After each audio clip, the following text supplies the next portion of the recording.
Hello, everybody, and welcome to episode 35 of the Chosen One Star Wars podcast here on Game Domain. As always, I'm your host, Jason, joined by my co-host, Captain. And all right, so we are here to review, I guess, episode 5 of Mandalorian season 2. Yes, I was gonna say maybe the most groundbreaking episode of the Mandalorian we've got so far, but not necessarily for the plot within it, mainly just the fact that we have finally seen a live action version of Ashoka Tano. We're recording this early in the morning on Friday, basically right after each of us watched the new episode. So we haven't really seen any of the social media or Star Wars community or fandom reaction. Yes, so we haven't seen any of that reaction yet. So who knows what the entire community's reaction to how Ahsoka was done in live action form in this episode was. We won't really find that out until, probably by the time that you guys are watching this episode out on Monday. We'll know some of that and kind of the reactions of the whole fan base. But from first glance, let's just, before we go into the actual plot of what happened in the episode, let's just quickly talk about, because that is the biggest topic that stems from this episode, is how they introduced Ahsoka and how we saw live action Ahsoka. I personally thought the look was absolutely fantastic.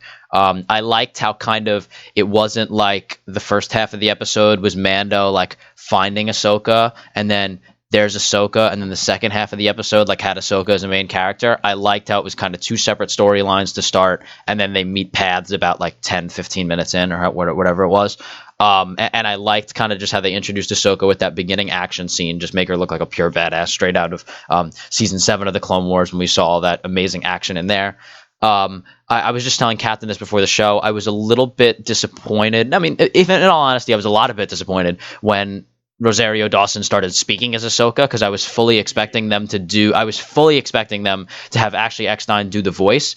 So I was a little shocked, because I knew that there was always a chance that they weren't going to have Ashley Eckstein do the voice. They never came out and confirmed, because we didn't even know really for confirmation wise if Ahsoka actually was going to be in the season officially, because obviously Disney wouldn't say something like that. So we never got official word as to who would be voicing Ahsoka.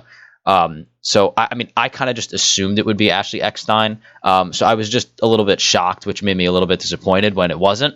But just about 5 minutes after she was introduced, I just kind of got used to it. That whole the dialogue with Mando and the newly named Grogu. That just kind of felt like completely normal Ahsoka to me, and I wasn't really bothered by the voice that much anymore. And the look was absolutely fantastic. They nailed exactly how she looked. I liked how they had her in kind of those different little outfits. I liked that. We're not fashion geniuses here. I don't know what that little blanket thing that wrapped around her is. Yeah, whatever the poncho type thing was. That's what we saw her wearing in the end of Rebels. That scene thing that flashed forward into the future. So we saw the lightsabers looked really, really well done with the white lightsabers. Yes, in the end of the episode. Which was great because these were also the proper lightsabers. Okay, they weren't just handles with nothing in them. They were the classic Star Wars lightsabers that we used when, on the original, on episode 4, which would be, you would have the hilt, and then they'd go into the stance pose, and then, someone would run in and stick a tube. Yes. So it glows, and then, when they finish filming, a guy with a crayon. Yep, or just yeah. You can see in the fight she has with the magistrate woman, which we'll get onto. When she's holding the lightsabers close to each other, it's actually proper. You can see it in her pupils. You can actually see the blades and stuff. So she had 2 real lightsabers for this fight, which is pretty cool. Also, Rosario Dawson, don't know if she actually did all of her own fighting in it. Yeah, but she did a very, very, very good job. Yes. There was a straight up Street Fighter move in that fight. Yeah. Which was great. I thought Rosario Dawson did a very good job of portraying Ahsoka, and that's obviously a very, very difficult task for an actor, no matter how good the actor could be, of playing a character that has never been showcased in live action before, and a character that's so beloved for so long as Ahsoka. When did the Clone Wars movie come out? Maybe 2008, well over 10 years ago.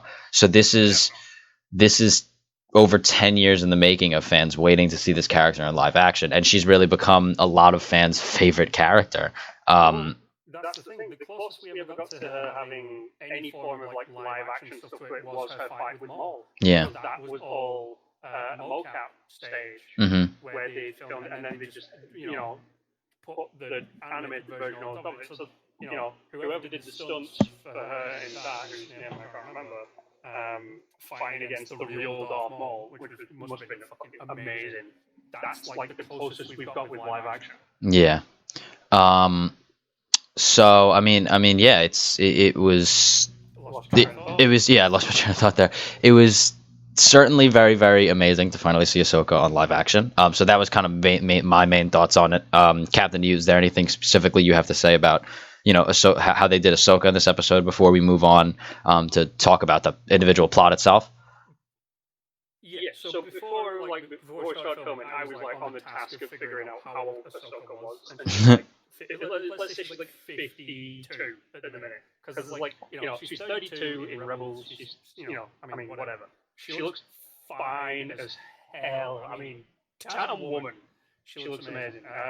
But I think the costume department kind of screwed up a little bit. So Rosario Dawson's wearing like a headdress, a real headdress for Ahsoka's mandibles. I don't know what they are, but you can tell that it's made out of a non-bendy material. Like when you bend foam and you bend it enough that it gets those wrinkles in it. She had them on like the side parts of her head, where it would come down past the shoulders. Now you could say they did that intentionally because she's like in her 50s, so she's old, but we don't know if she's old because age range of that species we don't know. Or costume department was screwed up a little bit and rushed it because we're in the middle of the pandemic. So that is like my only bad thing that I have to say about Ahsoka on this. I like the fact that Rosario Dawson actually looks like Ahsoka. Okay, like compare them, they look like Ahsoka. It's great.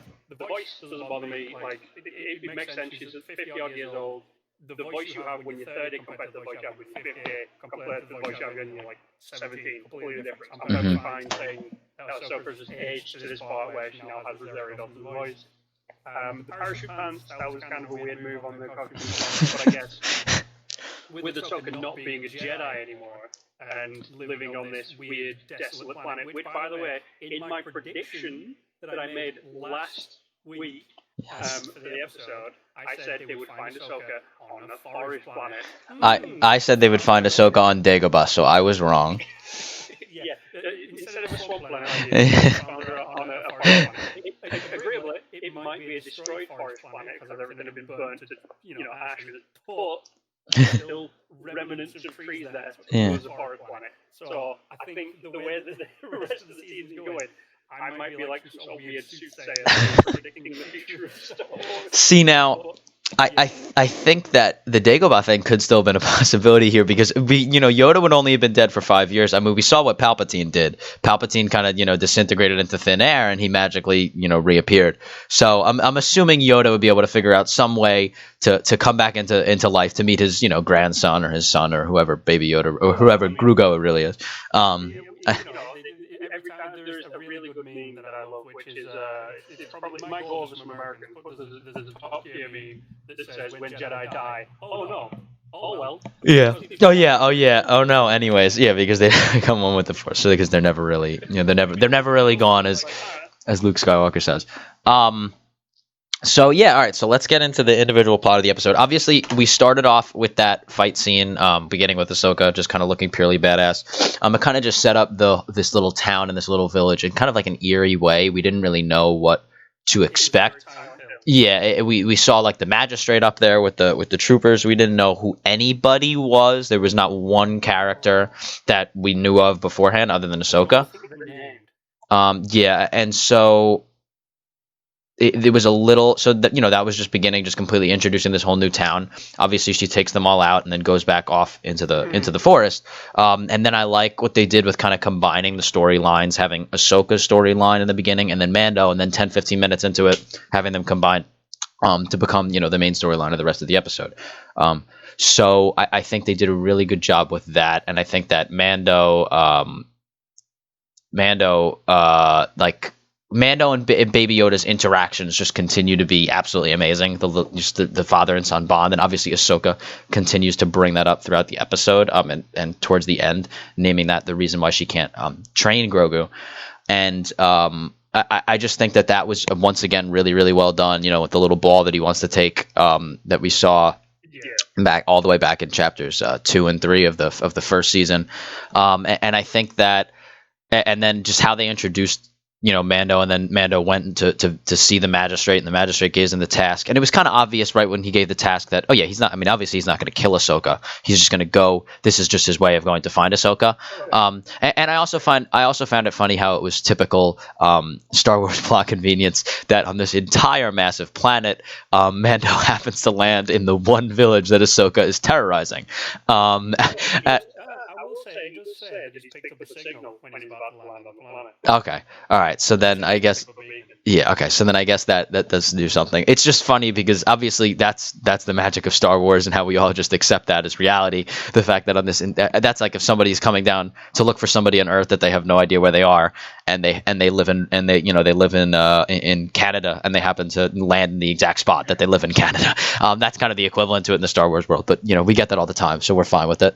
And so, and obviously then he meets Ahsoka, and he says that he was sent by Bo-Katan, and then Ahsoka obviously realizes and understands, puts her lightsabers away, and then when Ahsoka, continue. Before we jump past, we can really see how far Ahsoka has fallen from the Jedi Order. Yeah.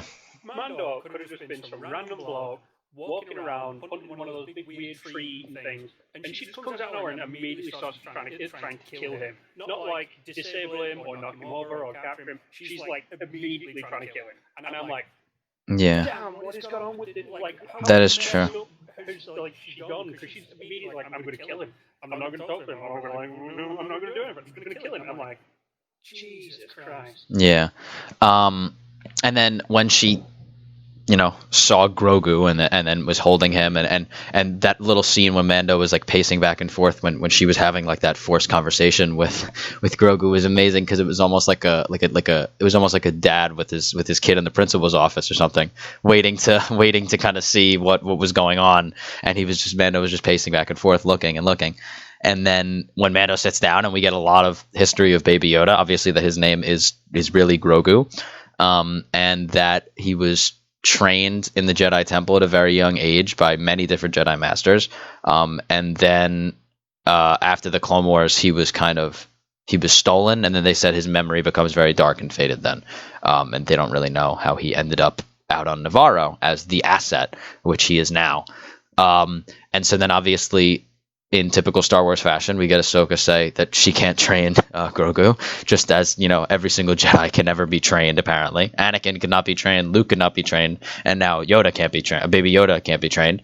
It's like a corner scene where like you can't handle the truth. Yeah, and so then she insists, and then Mando kind of makes this deal with her that he was sent to kill her. So then if they kill the people in the town and she gets the information that she wants, which we find out was information on where Grand Admiral Thrawn is, which she gets from the which she presumably gets from the magistrate. We don't see that information come out of the magistrate's mouth, but it's magistrate probably told Ahsoka, and then Ahsoka probably killed the magistrate because she wasn't there at the end of the episode. She wasn't hanging around anymore.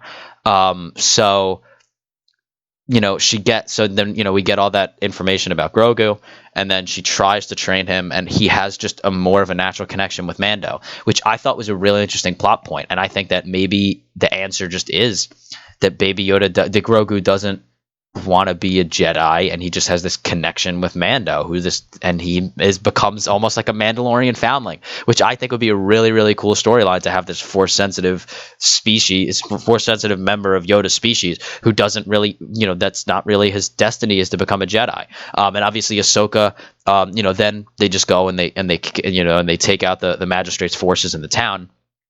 With a really cool action scene that we'll talk about in a second. But I just want to jump to after that, when Ahsoka kind of says where Mando's next task is. I love how Mando keeps finding these people who are supposed to help him, and then these people just send him to more people that are supposed to help him. So now Ahsoka, who is supposed to help him, is now sending him to this planet to find this Jedi temple to see if this is really Grogu's destiny, which I guess we should find out. I guess that'll just be the whole main plot point of next week's episode, which would be chapter 14 and episode 6 in the season. And I guess that'll be the whole main plot point of that, and it'll be kind of, Grogu having to figure out whether or not he's really a Jedi. And then Ahsoka said something really interesting, and to me, I take it as it can only be one person, and says that if he goes to that temple and he's fit to be a Jedi, that there's going to be some sort of force signal that gets sent out to the galaxy, and Jedi will come and find him. So we know we're setting off Luke Skywalker at some point, and they can't say that. I just had a really weird image in my head. What? Because she literally says, Mano, go take Baby Yoda, right? Go take Grogu, go to this mountain, stick him on top of the mountain where yeah. he's like really connected with the Force, and a Jedi might pop up. Yeah, and a Jedi. That's a weird kind of thing. Of Luke Skywalker just popping up. Slams it on, and then like Baby Yoda starts vibrating with the Force. It's so hard to beat. Like, why did that happen? Well, you said it would be really cool to see Baby Yoda not go down the whole thing. Yeah. And become foundling. Mate, the Yoda species we know doesn't grow above like 3 foot. Could you imagine that in Beskar? I know. That's what I'm saying. It'd be it'd be absolutely amazing. It'd be a great substitution to having him become a Jedi. Could you imagine though, like that becomes a thing 30, 40 years down the line when he's, like 2 foot tall in Beskar armor, and he's like amazing, and he just lands with his little jetpack, clears out a bunch of guys, and you're the one guy left, and you're like, how did this 2 foot thing just kill 5 guys? You'd never be able to get away. You'd have to kill yourself out of shame. Oh my god, he has like a deep hit, like his Mandalorian helmet would have like a deepened voice box, so all his little sounds would just be at a deeper pitch. But yeah, that would be pretty amazing. So then we get, we're gonna have to kind of figure out Baby Yoda's destiny here. And I mean, I don't really think Ahsoka says necessarily what she's going to do, but what I'm assuming is that she was there on this planet, trying to get this information about where Thrawn is to obviously save Ezra. So now I'm assuming that we may not get more of Ahsoka in Mandalorian itself. I think what this is doing is setting up an alternate series that's might be animated, might be live action, that's going to focus on it's like a Rebels sequel, basically. And I think that what this is leading to is Ahsoka is going to go and tell Sabine and Rex that she has a lead on where Thrawn and Ezra are. And that'll kind of set up that Rebels sequel series that has been speculated for a while now. So I think that's kind of why Ahsoka was in this. I don't necessarily think it was all fan service. I think it was just kind of to set up another series and to also kind of move along the plot of this series. I never really expected Ahsoka to stick around and be a main character in The Mandalorian. I think some people expected that. I really didn't think that was going to be the case. I also didn't really expect her to get like a one-off cameo. Like, this kind of seems like we're not going to see her for the rest of the season. The only way that I think she could come back into it is if Bo-Katan needs her help to kind of defeat Moff Gideon, and if that happens in the rest of the season. If not, I don't necessarily think in the last 3 episodes we're going to get anything of her, anything more of her, and so that means I don't think we're going to get Sabine or Rex in this season either. I guess we'll have to get something of Boba Fett if Mando goes back to Tatooine. Who really knows? And she brought up that the Jedi would come and find him. I don't really expect to get a Luke Skywalker cameo by the end of this season. Really? I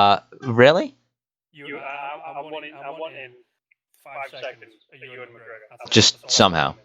Okay. Well, we've already been to Tatooine. Yeah. And we know that he's there.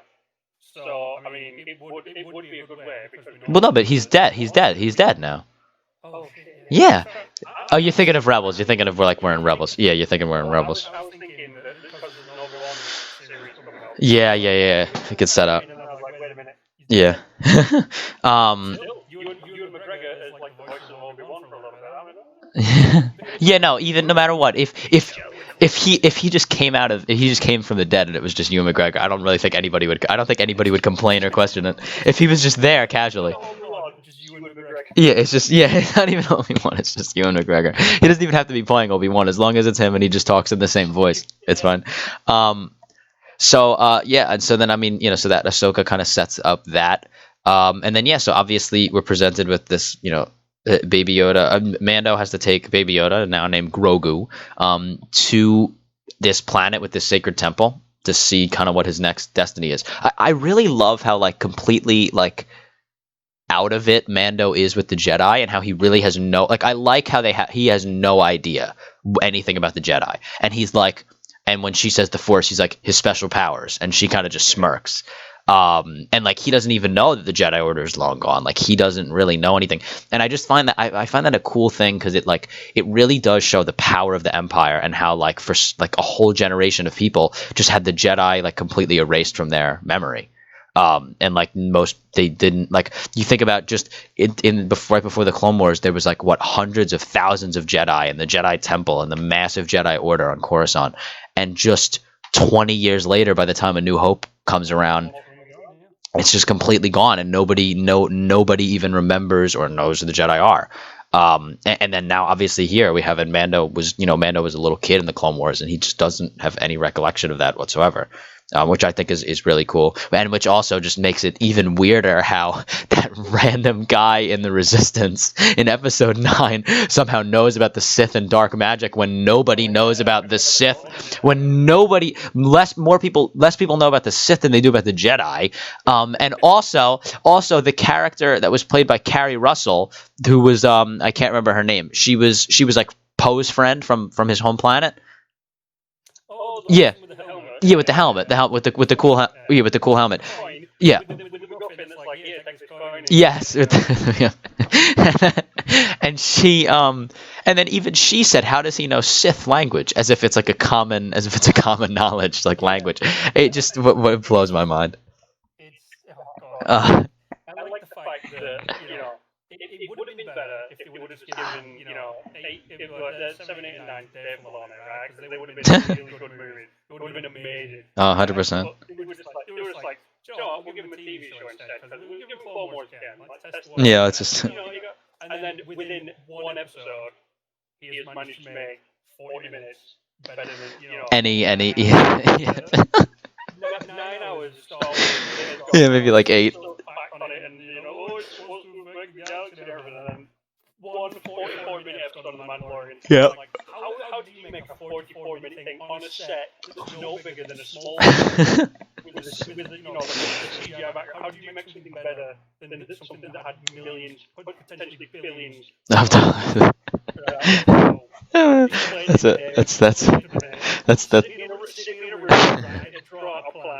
how you. A massive casting crew with 3 movies. Did you know they sat down for months and you said, you know what? Yeah. We're just going to make Star Wars for it. Yep. And by the way, I gotta say, Dave Filoni, well done for giving me a weird combination of an old Japanese samurai movie and a western. Yeah. It was a weird this had Hidden Fortress all over. Yeah. People don't know what the Hidden Fortress is. Because people who are listening might just do the whole thing of, oh, the Mandalorian's pretty cool, maybe blah, blah. The nerds amongst us who know what, the lore and the backstory of how Star Wars came to be, the Hidden Fortress is one of the movies, along with things like the Flash-coded serials and stuff that inspired George Lucas to make his original ones, and it also inspired Dave Filoni. So it was quite cool to see an actual Ronin kind of, Ahsoka is a Ronin in this. She is a samurai without a master. Yeah. Makes sense that she takes on this Japanese town and all this big Japanese theme to it. But then you throw the Mandalorian in there, who's clearly a spaghetti western. Yeah. It's a weird match. That just reminded me, and I forgot to bring this up before. I loved in that scene when Ahsoka and the Magistrate were fighting, and then Mando was in that square off with that random guy who somehow knows Mando. I kept trying, for some reason I thought that was Bill Burr's character from the first season, but then I was like, that's not Bill Burr. It just kind of looked like him from a little bit, and we didn't get him talking much, so it was kind of hard to tell. He knew it was. He called him a Mandalorian. Yeah. So maybe he doesn't know him specifically. Yeah, maybe he doesn't know him specifically, but he knows the Mandalorian. Yeah. Well, he does ask him at the beginning, "Are you part of the guild?" Yeah. Yeah, last time I checked. So I'm guessing that because this guy is also a mercenary. He's not from that town. He's a mercenary. Mhm. You know, ex-military or something. So basically, these are just like potentially two guild members. Yeah. Standing off against each other. Yeah. And I brought that up because that was a really, really cool, like, right when they locked eyes, you got like that Western Mandalorian theme, like the da-dum, and it just felt like a complete straight out of a Western movie with their hands at the sides of their pistols, and then right when he put the gun down, and you could see the look on his eyes, and you could just see the look through Mando's helmet, and he just whips his blaster out and just shoots him. So that was really well done. And I mean, yeah, so that pretty much wraps up the main plot line for episode 5 of season 2 of The Mandalorian. So now, before we wrap up here, Captain, obviously you're becoming kind of a wizard with this stuff. If you have any predictions for episode 6 and how you think episodes 7 and 8 are gonna square up here as well. Oh, here we go. So we know that the Mando is going to take Grogu. stick him on top of a mountain, flick a switch. He's going to stick him there, flick a switch, and his head comes up spinning with 2 giant beams out of the White House, and it'll land on a planet. Like, there's Jedi over there, let's go talk to them. I think what will happen is maybe not Yoda in the Force, but quite possibly Yoda in the Force. And I'm thinking there will be some sort of Force conversation between Grogu and a potentially dead Jedi or potentially a live Jedi. Oh my gosh, Ewan McGregor, there he is. There, he's in. Yeah. Ewan McGregor come back and Obi-Wan. Yeah. Oh, yeah, maybe if he communicated with Luke, that could be done, because you could just have Mark Hamill speak it, and you wouldn't have to worry about making Mark Hamill look 25 years younger. So that would work. The thing as well, there was, when Boba Fett was announced that he was, Boba Fett was going to be in it, as even just as a cameo, Mark Hamill made a video going, "Oh my god, that's really cool, I did not know this." So it's quite possible to have her, he's trying to pull the wolves over our eyes, and be like, "Oh yeah, no, I'm not in the Mandalorian," and he's signing a contract with Devil on it. And we know how Mark Hamill is, and that's something that he would do, so. Oh yeah, but I mean, it is, so I'm thinking, we get there, we land, it's the ruins of an ancient temple, so we're going to be like exploring a little bit, like, "Oh, what's this thing? What's that over there?" Mm-hmm. Grogu's going to be like walking around, going, "Oh, what's this over here?" And it's a 60-odd-year-old man. It's a baby, but it's a 60-odd-year-old man, so he can't speak, galactic basic at the minute, but he can still do stuff. He answers to his name, so he understands. Yeah. So I mean, he's probably going to. I'm thinking he's either going to have like an Ezra-style vision, and he's going to see someone, or it's quite possible they will have a conversation between Grogu, who probably won't speak. He'll probably just sit there and like listen, and a Jedi that we know, or a Jedi somewhere being like, "I will train you," but to throw a bit of conflict in there. Remember how last time I said that it's quite possible that Moff Gideon is making Force-sensitive stormtroopers, the Dark Troopers. I think Grogu using his Force powers might attract some unwanted attention, and thus put us in a position where the Mando might be hurt, or in a situation where Grogu is put into this position of, do I want to be a Mando or do I want to be a Jedi? And he will use his powers to save Mando, thus putting him down the Jedi route. I think the next episode is going to be a complete and utter test of faith, as it would be, like most Jedi got through. Which that'd be really interesting to see. Mm-hmm. Jedi tests are always kind of like the vaguest of vague. So I mean, like putting Baby Yoda to the test, like, do you want to be a Mandalorian? You want to be a Jedi? You've got to overcome this thing of your past where we don't know what happened exactly, but you're at the Jedi Temple. You saw some stuff go down, kid. What do you want to do? You want to be a Jedi? You want to be a Mandalorian? You want a blaster? You want a tiny lightsaber? What do you want to do? Yeah. Tiny blaster, tiny lightsaber. Tiny jetpack.